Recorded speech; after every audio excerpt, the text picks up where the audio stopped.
Ya, kita akan lanjut saja ke sesi diskusi. Saya langsung mempersilakan kepada para narasumber. Mungkin tadi sudah ada web chat yang disampaikan lewat fasilitas yang tersedia.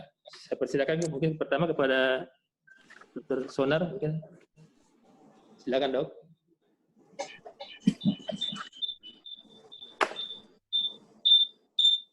Ya, saya ada beberapa pertanyaan. Ya, siap, Dok. Siap, Dok. Sudah saya jawab juga. Jadi pertama tadi mengenai data gen kanker di Indonesia. Jadi memang di Indonesia ini data-data mengenai gen kanker orang Indonesia ini sangat-sangat sedikit. Kenapa?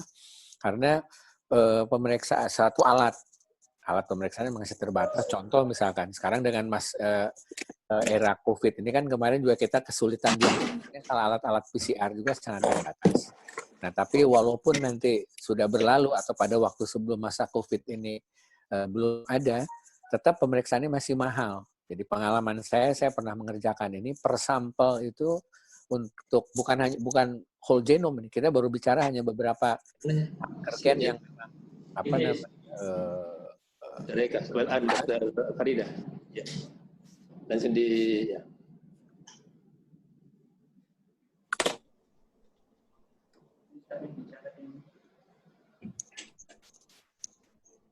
Tidak, maksudnya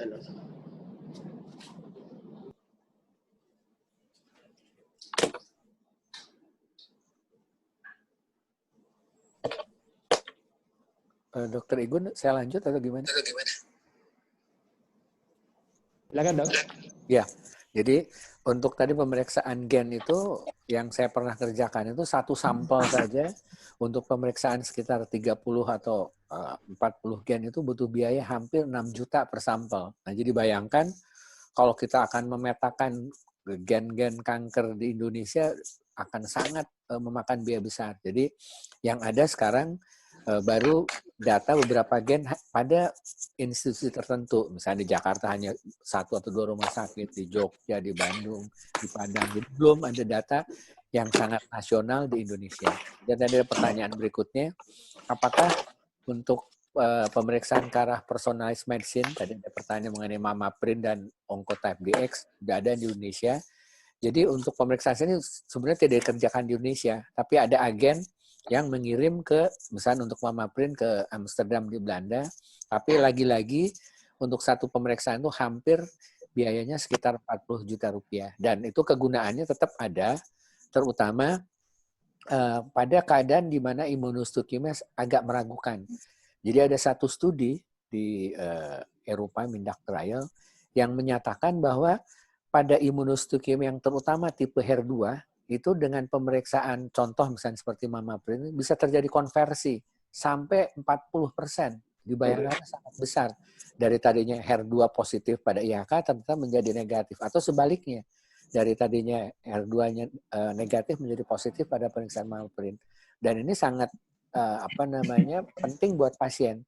Karena pada studi tersebut terlihat, jadi respon rate pada misalkan yang diberikan neoadjuvan kemoterapi yang HER2 type, itu kalau respon rate umumnya sebelum dilakukan pemeriksaan MammaPrint, dia respon rate-nya maksimal hanya sekitar yang bisa sampai complete respon 30-40%. Tapi setelah di adjust dengan pemeriksaan MammaPrint misalkan, ternyata respon rate-nya bisa naik sampai 60-70%. Jadi betul-betul kita sekarang butuh satu marker yang memang sangat personalized tadi atau presisi, karena kalau tidak kita akan menjadi over atau under treatment. Mungkin itu saja, Dr. Igun. Ya, makasih, Dok. Selanjutnya saya persilakan Dr. Gunawan untuk menjawab pertanyaan yang ada di web chat. Silakan, Dok. Baik, terima kasih Dr. Igun. Saya ada pertanyaan. Pertama, apakah VABB bisa dilakukan di rawat jalan atau rawat inap, dan apakah di-cover oleh BPJS? Ya, jadi memang VABB ini keunggulannya adalah dibandingkan open biopsi, dia bisa dilakukan dengan pembiusan lokal dan bisa dilakukan di setting rawat jalan. Sehingga memang biasanya prosedur one day langsung pulang pasiennya, tidak dirawat inap. Namun untuk pembiayaan BPJS mungkin itu yang saya tidak bisa jawab karena itu berbeda-beda di tiap institusi. Namun memang di tempat mungkin di RSCM melakukan VABB di rawat jalan itu dapat dilakukan pada pasien-pasien BPJS, tapi mungkin berbeda dengan center lainnya. Tapi prinsipnya bahwa untuk masalah ilmu pengetahuan mungkin kita tidak ada batasan, kita harus mengetahui yang sebaik-baiknya. Tapi memang pada saat nanti diaplikasikan ke lapangan, kita harus menyesuaikan mungkin dengan keadaan dan protokol dan kondisi di lapangan. Kemudian pemeriksaan IHK tetap kita kerjakan karena seperti yang disebutkan untuk menentukan skema pengobatan yang semakin individual, kita harus mengetahui sifat biologi tumornya. Maka pemeriksaan imunohistokimia tetap kita kerjakan sebelum tindakan definitif atau skema pengobatan definitif. Tapi memang kembali ada permasalahan menunggu lama di proses pemeriksaan IHK, itu pun juga mungkin sangat terkait dengan protokol di tempat bekerja masing-masing. Kemudian pertanyaan, apakah jika sampel sedikit boleh dimintakan untuk melakukan biopsi ulang? Ya, jadi saya sebenarnya secara pribadi jarang mendapatkan hasil bahwa sampel itu sangat sedikit sehingga tidak bisa dilakukan pemeriksaan IHK pada tindakan core biopsi. Dan tadi juga telah disebutkan bahwa penggunaan ukuran jarum, kemudian cara kita melakukan core biopsi itu sangat terkait dengan sampel yang adekuat yang bisa kita peroleh. Misalkan kalau kita menggunakan jarum berukuran 14 dose dibandingkan 18, itu sangat berbeda jumlah volume yang bisa kita capai. Kemudian pemeriksaan atau pelakukan tindakannya dengan panduan USG juga bisa membantu mendapatkan sampel yang adekuat dan jumlah yang cukup. Karena kalau kita tidak melakukan USG, bisa jadi kita banyak melakukan penusukan fire, tapi yang kita dapatkan sebenarnya banyak bukan inti dari tumornya, tapi jaringan-jaringan desmoplastik di sekitar masa tumornya. Kemudian ada juga pertanyaan, apakah VABB ini bersifat kuratif atau diagnostik? Tadi sebenarnya Dr. Farida sudah menyebutkan dia ada indikasi diagnostik, ada indikasi yang sifatnya kuratif. Tapi ingat bahwa hilangnya massa tumor secara radiologi tidak menjamin hilangnya massa tumor secara histopatologi. Sehingga pada kasus-kasus yang dilakukan VABB dengan hasil malignan, kita tidak boleh berhenti. Walaupun massanya hilang secara radiologi, kita tidak boleh berhenti. Makanya kita pasang klip supaya tidak kehilangan jejak dari bed massa tumoroid, dan kemudian harus kita terapi sesuai dengan protokol penanganan kanker invasif payudara. Tapi memang penggunaannya pada tumor-tumor jinak, memang itu yang indikasi untuk dilakukannya yang sifatnya kuratif atau tindakan terapeutik pada mereka-mereka yang dengan tumor jinak ukuran ada yang mengatakan 2 cm, ada yang 2,5 seperti dikatakan oleh Dr. Farida. Sehingga sekaligus juga menjawab pertanyaan terakhir bahwa dia tidak bisa menggantikan lumpektomi untuk tindakan breast conserving surgery. Tidak bisa menggantikan karena itu tidak bisa memastikan satu margin dari statusnya dan tidak menjamin hilangnya massa dari radiologi, itu menjamin hilangnya massa secara histopatologi. Mungkin demikian dari saya. Terima kasih Dr. Igun. Terima kasih Dr. Gunawan atas jawabannya. Saya kira sudah cukup jelas ya. Mungkin akan silakan dijawab, ditambahkan juga oleh Dr. Farida dengan pertanyaan yang sudah masuk. Silakan Dok. Ya, terima kasih. Saya sedikit menambahkan untuk pertanyaan kalau sediaan core biopsi sedikit, bagaimana untuk diteruskan ke IHK. Jadi pada intinya sebetulnya komunikasi yang baik ya antara ahli bedah dengan PA itu sangat diperlukan. Kalau pengalaman yang pernah terjadi bukannya sedikit, saya pernah mengalami dengan Dr. Eka. Jadi saya mengambil sediaan core biopsi. Dr. Eka menjawabnya didapatkan sel-sel atipik yang sangat mencurigakan ke arah lobular karsinoma. Padahal sediaan saya yakin saya sudah mengambil dengan cukup banyak makroskopik ya, tapi tentu kan ternyata patologi tidak bisa menentukan. Waktu itu saya tanya ke Dr. Eka, dokter mau saya apa? Apakah saya lebih baik masuk dengan eksisi lalu kita VC atau bagaimana? Nanti mungkin Dr. Eka bisa lebih mengelaborate ya jawaban. Tapi yang saya ingat beliau bilang, dok kalau saya dikasih sediaan VC untuk yang begini saya malah khawatir nggak bisa jawab. Jadi dokter lebih baik ambil lagi ulang. Dari situ saya belajar bahwa memang memberikan waktu untuk kolega patologi kita untuk mempertimbangkan dia, untuk menentukan diagnosis dengan jumlah sampel yang memadai itu jauh lebih baik ketimbang kita memaksakan langsung masuk ke operasi. Pertanyaan berikut yang buat saya dari Dr. Yopi, dalam menerapkan VABB, apakah perlu course tersendiri, lalu USG-nya cukup pengetahuan dasar saat spesialis bedah atau perlu kursus tambahan? Jadi untuk VABB ini sebetulnya memang biasanya akan ada workshop yang kita diberikan kesempatan untuk mengerjakan workshop tersebut, tapi memang biasanya tidak terlalu lama. Kemudian kita bisa ikut observasi ke kolega-kolega kita yang sudah biasa melakukan. pengalaman ketika saya dan Dr. Gunawan belajar VAB ini, ketika kita ikut workshop, kita sudah biasa mengerjakan core biopsy guiding USG, tapi tetap aja kita agak canggung ketika memegang alat itu, karena konsepnya kan beda. Core biopsy itu kita menusuk di tengah massa, VABB kita menusuk di bawah, dan kita harus sadar posisi probe kita. Seperti tadi saya bilang, kita mungkin sudah mengiris yang bagian atas probe, tapi sebelah kiri kanan bagaimana? Jadi itu butuh latihan. Lalu dalam perjalanan kita juga menemukan ternyata melakukan infiltrasi itu jauh lebih sulit ketimbang kalau probe-nya sendiri sudah masuk. Jadi workshop tentu perlu, sementara kemampuan USG yang paling perlu dibutuhkan adalah kemampuan kita untuk melokalisasi jaringan dan melakukan alokasi spasial dari massa itu ada di mana. Lalu perlahan-lahan dengan latihan seharusnya muscle memory kita terbentuk sehingga kita bisa bekerja lebih nyaman. Terakhir, pertanyaan bagaimana cara menentukan bahwa tumor terangkat secara komplit, ini mungkin yang VAB ya maksudnya ya, karena perdarahan bisa menyamarkan visual USG. Saya setuju. Itu pitfalls ketika pertama-tama kita mengerjakan VABB, kita agak bingung. Ini nih tumor sisa atau darah yang ada di sini. Tapi lalu berjalannya waktu, kita menemukan ternyata alat yang kita gunakan itu bisa membantu mengalirkan NaCl ke dalam. Jadi ketika kita membuka blade, dia juga mengalirkan NaCl masuk, jadi kayak membilas area bed tumor. Setelah kita menemukan cara itu, alhamdulillah, jadi terbantu sekali. Jadi biasanya kita jalankan rinse NaCl itu continue sambil kita melakukan cutting and sucking dari jaringan tumor. Lalu di akhir tindakan, biasanya kalau tadi teman-teman ingat ada tombol vac, vacuum, itu jadi saya nggak running sampel lagi, tapi saya hanya running vacuum. Jadi dengan running vacuum itu semua darah, cairan tersedot habis, lalu saya lihat lagi dengan probe USG ke segala arah apakah masih ada massa yang tertinggal. Karena kita hanya pakai USG 2 dimensi. Paling tidak cara itu bisa kita lakukan untuk meminimalisir kemungkinan adanya residu tumor. Untuk breast conserving surgery, saya sepakat, jangan dulu digunakan walaupun orang sudah mulai melakukan penelitian. Jangan lupa syarat untuk breast conserving surgery adalah margin yang kita angkat dari massa yang kita angkat itu harus bebas tumor. Paling tidak no tumor on ink kalau kesepakatan sekarang. Jadi obviously kalau kita ambil pakai VAB itu tidak akan memenuhi syarat tersebut. Terakhir, kalau ada migrasi wire, mungkin maksudnya clip ya. Karena kalau wire kan kita langsung pasang pada saat kita operasi.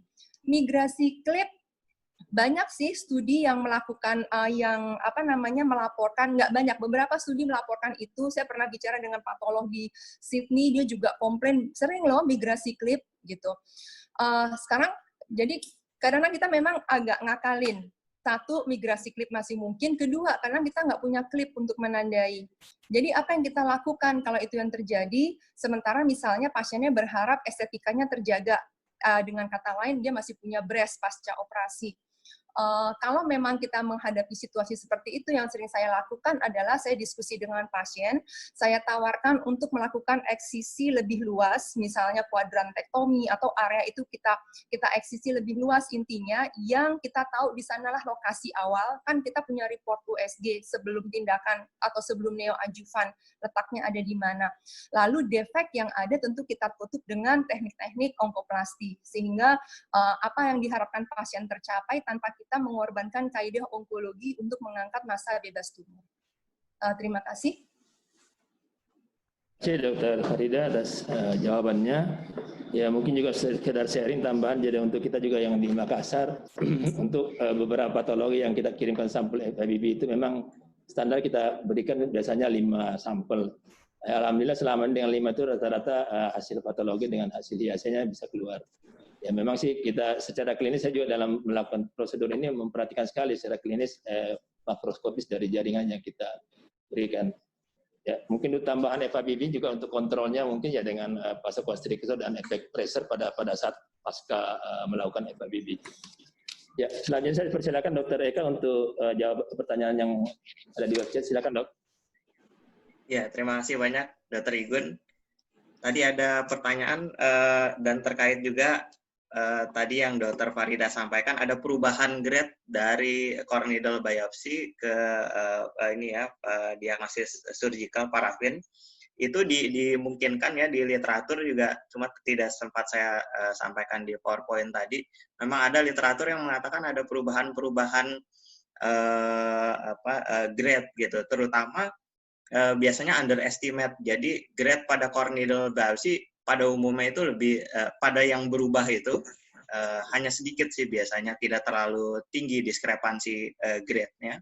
Itu biasanya underestimate grade gitu. Jadi grade-nya 1 jadi 2, 2 jadi 3 gitu. Hal itu dimungkinkan karena penentuan grade PA itu kalau sejauh ini sih kesepakatannya dengan Nottingham Grading System, kita PA dan seperti kita ketahui bersama dari 3 kriteria tubular and glandular formation, kita scoring gitu 1, 2, 3, kemudian nuclear pleomorphism 1, 2, 3, terus mitosis 1, 2, 3. Nah, dari 3 kriteria itu yang paling banyak berubah gitu ya, kemungkinan berubahnya itu emang mitosis. Karena pada core needle biopsy yaitu kadang kita dapat area yang mitosisnya kurang banyak gitu ya. Ternyata begitu kita periksa di parafin, massa tumornya kita bisa dengan lebih leluasa, lebih banyak kita periksa, mitosisnya lebih banyak sehingga grade-nya lebih tinggi. Di situ bisa beda 1 poin gitu. Misalkan tadinya pada core needle biopsy kita skor 7 gitu ya, masih grade 2, ternyata dengan mitosis naik 1 jadi 8. Itu ilustrasi saja kemungkinan kenapa ada perubahan grade gitu. Kemudian bagaimana bila grade-nya kurang pada core needle biopsy kurang dari 10, ada pertanyaan dari Dr. Eka Novi, kurang dari 10 lapang pandang. Kita sampaikan saja nanti di laporan hasil pemeriksaan PA bahwa jaringan tumor tidak memenuhi 10 lapang pandang besar gitu. Jadi ada kemungkinan grade tidak sama dengan grade pada saat surgical nanti, pada saat parafin begitu. Yang penting kembali ke tadi yang Dr. Farida sampaikan juga, ada komunikasi antara SPPA dengan ahli bedahnya. Jadi, ini ada kemungkinan grade. Sebetulnya memang mungkin tidak akan mengubah treatment of choice gitu ya, perubahan treatmentnya tidak dengan grade. Cuman mungkin saja gitu, karena yang paling tahu itu ahli bedahnya. Mungkin dengan perubahan grade begitu ada pertimbangan lain lagi sehingga treatment of choice-nya berubah. Yang penting itu dikomunikasikan saja dengan klinikus, dengan ahli bedahnya. Kemudian, kapan dilakukan sentinel lymph node? Sebetulnya ide dilakukan sentinel lymph node biopsy itu untuk lebih memperketat gitu pasien-pasien mana yang akan dilakukan diseksi KGB aksila gitu, karena kita tahu morbiditasnya ada gitu cukup tinggi, sehingga mana sih pasien yang perlu kita lakukan diseksi aksila, mana yang tidak. Nah, itu kenapa dilakukan sentinel lymph node. Sentinel lymph node ini sebelumnya itu dilakukan pada melanoma, pada tumor-tumor sebelum payudara gitu. Tapi ternyata bisa juga diterapkan pada payudara dan meningkatkan kualitas hidup dan menurunkan morbiditas pasien. Itu kenapa ide awalnya digunakan. Nah, pasien-pasien mana yang akan di sentinel lymph node itu sejawat klinikus yang nanti menentukan. Mungkin Dr. Farida, Dr. Sonar, dan Dr. Gunawan nanti ketika itu dibutuhkan dan metodenya apa gitu. Misalkan pada potong beku dibutuhkan, nah di situ nanti kita berkolaborasi. Cuman itu saja disampaikan hati-hati karena ada false positif dan false negatifnya gitu. Kalau komunikasinya baik seperti Dr. Farida itu sering mengingatkan saya, ini dok ya gitu, jangan sampai kita ada false positif gitu. Kalau false negatif itu ada kemungkinan, karena kan kita tidak potong seluruhnya pada saat potong beku. Nah itu tadi yang sampling issues, pada parafinnya baru ketahuan gitu. Itu pun kita komunikasikan lagi. Kalau ada metastasis itu mikrometastasis atau makrometastasis, karena itu nanti ahli bedah akan menentukan terapi selanjutnya. Sekali lagi yang penting dikomunikasikan. Kemudian tadi ada pertanyaan dari RSUD Merauke tentang peran imunohistokimia. Ya, senang sekali nih, berarti seminar online kita memang menjangkau sampai Merauke. IHK memang diperlukan karena itu tadi diperlukan untuk prediksi respon terapi. Apakah itu hormonalnya, IR-nya positif atau negatif, kemudian HER2-nya, PDL1 juga, itu nanti akan menentukan ahli bedah dalam memprediksi respon terapinya akan baik atau tidak. Kemudian selain respon terapi, itu juga nanti subtipe molekulernya bisa ditentukan oleh ahli bedah. Ini luminal A, luminal B, ataukah ini yang HER2 positif atau yang triple negatif. Dan tentu itu juga akan mempengaruhi prognosis gitu. Jadi untuk diagnosis, prediksi respon terapi dan prognosis perlu dilakukan. Kemudian mengenai PDL1, di Jakarta sudah bisa meriksa PDL1, cuma untuk diketahui PDL1 itu ada beberapa klon dan mungkin ada beberapa vendor yang memang dia spesifik untuk klon tertentu. Misalkan di RSCM FKUI bisa dilakukan pemeriksaan PDL1 22C3 klonnya itu ya, dan itu kompatibel untuk terapi tertentu dari perusahaan farmasi tertentu gitu. Bisa di UI sudah bisa metodenya dengan IHK, tarifnya 1,9 juta gitu. Dengan hari pemeriksaan lamanya kurang lebih sama, sampelnya bisa dikirimkan blok parafin. Mungkin begitu Dr. Igun, terima kasih. Terima kasih dok atas jawaban yang menarik dan sekiranya sudah cukup jelas ya untuk pemeriksaan PDL1 ini. Masih ada ya? Mungkin masih ada pertanyaan untuk Dr. Farida, silakan dok. Yang tentang metode memutar jarum ya? Ya, ya. Ya, jadi tadi yang saya katakan memutar jarum itu bukan jarum needle yang di dalam parenkim payudara yang kita putar, tetapi probe dari USG. Saya nggak tahu. Nah, ini saya kebetulan ada nggak kelihatan ya di sana. Jadi gini, kelihatan nggak ya ini ya? Ya, bisa. Bisa. Nah, di depan badan ya. Depan badan, saya bingung sendiri nih. Ya, bisa. Anyway, bisa. jadi gini. Jadi gini, kalau ingat kalau kita menggunakan USG 2 dimensi, sebetulnya kita harus keep in our mind yang terlihat itu hanyalah yang ada di bawah probe. Jadi kalau kita punya massa segini, lalu probe-nya ada di sini, itu yang terlihat ya hanya yang ada di bawah probe saja. Kita tidak akan bisa melihat apakah ke kiri atau ke kanan sebetulnya probe itu needle kita ada benar-benar ada di dalam tumor. Jadi kalau misalnya kita sudah masukkan itu, lalu kita masukkan needle, kan masukinnya perpendicular tadi kata Dr. Gunawan, sejajar dengan arah probe-nya. Itu yang kita lihat sebetulnya hanya aspek yang ada di bawah probe sampai kedalamannya. Apakah benar si jarum ini ada di tengah tumor atau mungkin meleset ke kanan atau ke kiri? Nah, itulah gunanya kita memutar probe USG. Jadi bukan jarum, bukan needle. Memutar probe USG 90 derajat. Nanti yang kelihatan memang hanya kayak garis putih kecil, bukan garis putih panjang needle. Tapi itu memberikan kita bantuan untuk melihat, oh ya, saya ada di tengah-tengah tumor. Inilah yang akan memberikan sensitivitas, spesifitas sampai 98-100% tadi. Sebetulnya itu yang saya maksudkan. Jadi memutar probe ya, probe USG bukan needle. Terima kasih. Ya, mungkin sekedar tambahan juga, mungkin Dr. Farida, apakah bisa memungkinkan probe-nya aja yang diputar, probe USG-nya yang dari tadi transfer jadi sagital, atau paling tidak kalau kita putar probe-nya, minimal kita beri efek tekanan dari sisi-sisi lateral dari tumor. Maksudnya diputar atau digeser? Ya diputar, tapi kan jadi dia akan mengarah ke tumor dan untuk di sisinya. Tapi kita akan tekan supaya dia akan memberikan efek tekanan ke bawah ke dalam needle. Saya nggak ngerti maksudnya, mohon maaf. Karena sebetulnya gini, kalau untuk urusan tekanan, nah ini mungkin trik yang harus difahami juga. Untuk core needle biopsy, VAB, justru sebetulnya tangan kita tangan kita yang memegang probe, itu jangan terlalu menekan tumor.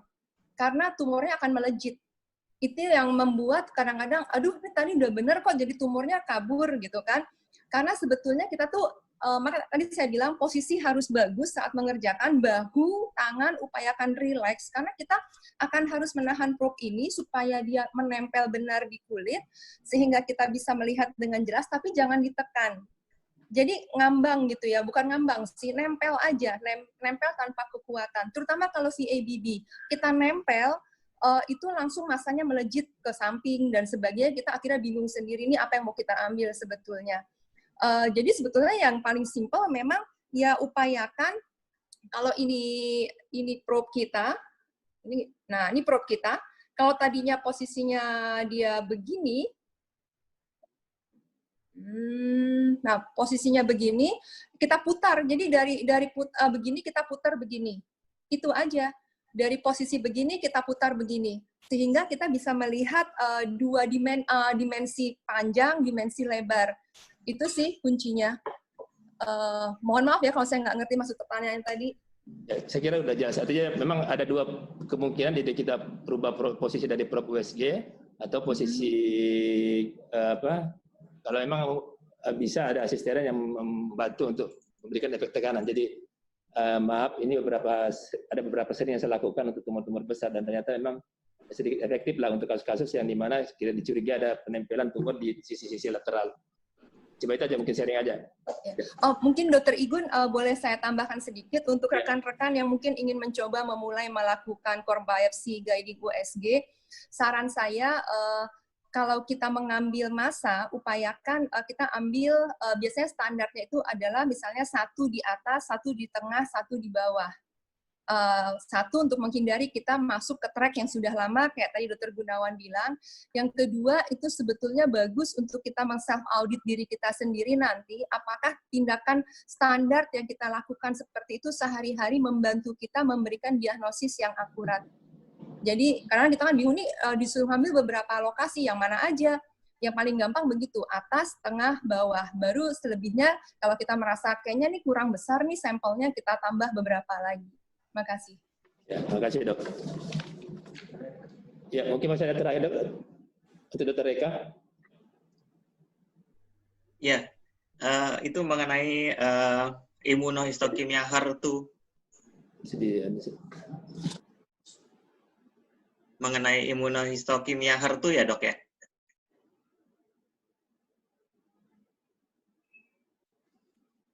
Ya, halo Dr. Igun. Ya, yang untuk borderline yang tidak punya fasilitas televisi itu gimana? Iya, pertama kita pastikan dulu dok, pulasan IHK HER2-nya itu valid. Jadi ada kontrol positif dok, kontrol positif itu kita lihat kalau memang kontrol positifnya itu sudah baik, dan hasilnya itu equivokal, meragukan artinya.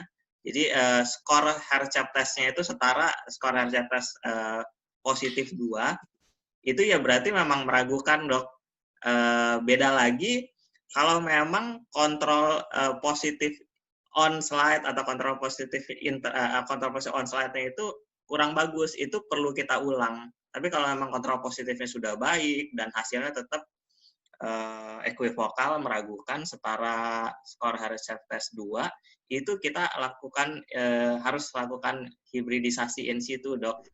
Tidak harus FISH, bisa juga dengan chromogenic in situ hybridization CIS dok, itu dikirim ke center terdekat ya dok, mungkin kalau ada di Makassar, kalau tidak mungkin ke center terdekat yang ada. Memang harus ditentukan amplifikasinya dengan hibridisasi in situ dok, kalau gitu berarti. Demikian dok, makasih. Ya, makasih banyak dok atas jawabannya dan saya pikir sudah jelas. Dan karena mengingat waktu juga, saya mungkin bisa menyimpulkan dari materi yang telah dipresentasikan dari awal bahwa dengan perkembangan teknologi operasi dan memang tidak untuk di ke depan ini diharapkan juga perkembangan dengan teknik prosedur tindakan untuk diagnostik, terutama dalam biopsi. Dengan adanya era neoadjuvant kemoterapi dengan pengetahuan kita akan biologi tumor, maka teknik-teknik biopsi ini memang perlu kita gali lebih dalam lagi, termasuk dalam percutaneous biopsi atau open biopsi. Seperti disampaikan oleh tadi Dr. Sonar bahwa memang ke depan ya mungkin presisi medicine mungkin akan lagi jadi bahan yang penting untuk dibicarakan. Kemudian untuk tadi sudah disampaikan beberapa teknik-teknik prosedur biopsi, kemudian dengan paparan bagaimana perspektif dari patologi dalam menilai hasil-hasil biopsi ini, termasuk dalam beberapa sampel, hasil analisa, dan seterusnya. Saya pikir sudah jelas, dan untuk pertanyaan yang mungkin nanti akan masuk lagi, silakan di website langsung, nanti akan kita sampaikan ke narasumber yang bersangkutan.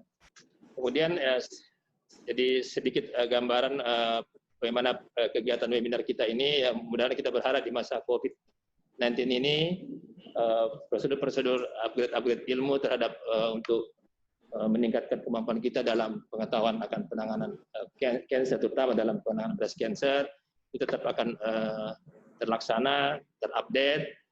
Kemudian yang penting bahwa pelayanan terbaik bagi masyarakat, terutama untuk pasien kanker, itu akan menjadi protokol standar terkini dan akan menjadi bahan untuk memberikan hasil angka ketahanan badan dan kualitas hidup dari pasien yang akan lebih baik. Sebelumnya, saya ucapkan terima kasih kepada semua narasumber atas sharing ilmunya yang luar biasa. Mudah-mudahan ini akan menjadi ladang ilmu untuk kita semua, dan juga kepada para peserta atas para senior, guru-guru saya, dan sejauh lain yang untuk mengikuti kegiatan-kegiatan webinar kita ini. Jadi pada kesempatan ini saya mengucapkan terima kasih kepada panitia di Kota Makassar, Ikatan Alumni Muda Makassar, dari Rumah Sakit Sandi Karsa, dan terutama kepada narasumber, guru saya Dr. Sonasoni Panigoro, sejawat Dr. Gunawan Ibisana, kemudian Dr. Farida, kemudian Dr. Eka Susanto atas waktu dan kesempatannya, Dok. Terima kasih atas sharing ilmunya, Dok. Selanjutnya saya menyampaikan kepada peserta bahwa nanti mungkin dalam 1-2 hari ini akan kita langsung kirim sertifikat ber-SKP, dengan kemudian mungkin nanti ada materi dari peserta, pemateri nanti akan di-share ke panitia untuk disampaikan kepada para peserta semua. Demikianlah mungkin kegiatan kita ini, mudah-mudahan kegiatan ini bisa berlangsung, dan mudah-mudahan selama pandemi COVID ini kita tetap sehat, dilindungi Allah Subhanahu wa Ta'ala yang Maha Kuasa, dan kita tetap akan memberikan kontribusi sebagai kita terhadap pelayanan terbaik untuk masyarakat. Saya akhiri kegiatan kita hari ini dengan ucapan wabillahi taufiq wal hidayah. Assalamualaikum warahmatullahi wabarakatuh. Waalaikumsalam warahmatullahi wabarakatuh. Maaf, Dok, untuk narasumber kita akan capture dulu, Dok. Kita maaf. Oh ya. Iya. Tidak. Tidak, dia muncul dia.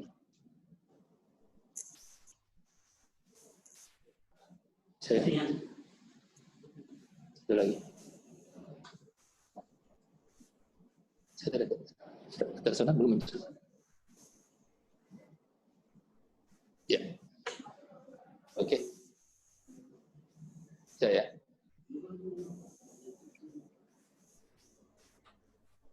Oke.